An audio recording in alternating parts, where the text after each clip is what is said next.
Pinterest board looks like,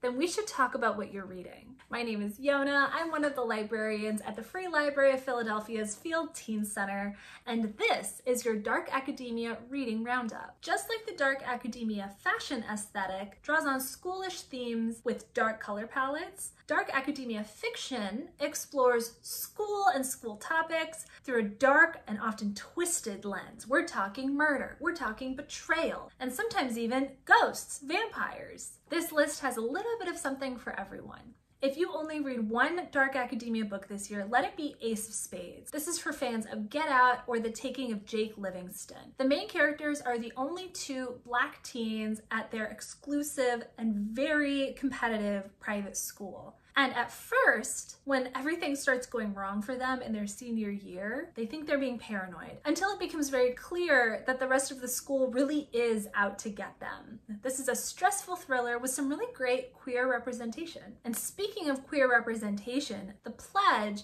is a reworking of the classic horror movie Scream, but it's about a gay college freshman who's joined a fraternity. He's a survivor of a horrible massacre at his high school, so college is his chance to start fresh and put all of that behind him until a string of murders begins to happen at his new school. For a very different take on murder in a school setting, check out The Ivies.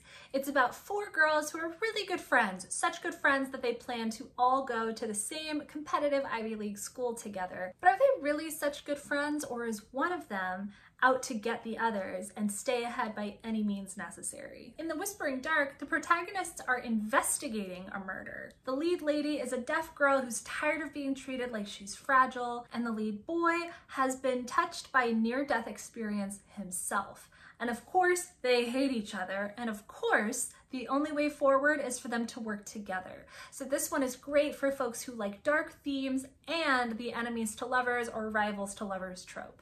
Another series that blends dark academia topics and romance is Brittany Cavaliero's gender-bent reimagining of Sherlock Holmes, which begins with a study in Charlotte. The darkness comes in not just because, like Sherlock Holmes, they're investigating murders together, but because, like Sherlock Holmes, Charlotte is dealing with drug addiction, and it really comes back to bite her several times throughout the story. Their Vicious Games is about a Black teen who was Ivy League bound until her acceptance was taken away from her. And now she's desperate and she'll do anything to get her acceptance back, including make some really dark and spicy choices. And last but not least, for folks who prefer a little bit of magic with their darkness, check out Court of Undying Seasons. This one's a perfect mishmash of a couple different stories that you're already familiar with. It's got a little bit of Hunger Games. It's got vampire romance. The protagonist lives in a town where names are drawn every year, and the unlucky chosen must go to a vampire boarding school where they must become enthralled to a vampire. So they're literally being drained dry by their schools. But of course, we have to have a little bit of a forbidden romance element. For more recommendations like these, or if you just want to say hi, get in touch with us because we'd love to hear from you. You can always email us, find us on social media, or of course visit us in person. We're on the ground floor of Parkway Central Library at 1901 Vine Street. For our most up-to-date hours and information about our upcoming events, check out our website. Thanks so much for watching, and I hope you find something great to read.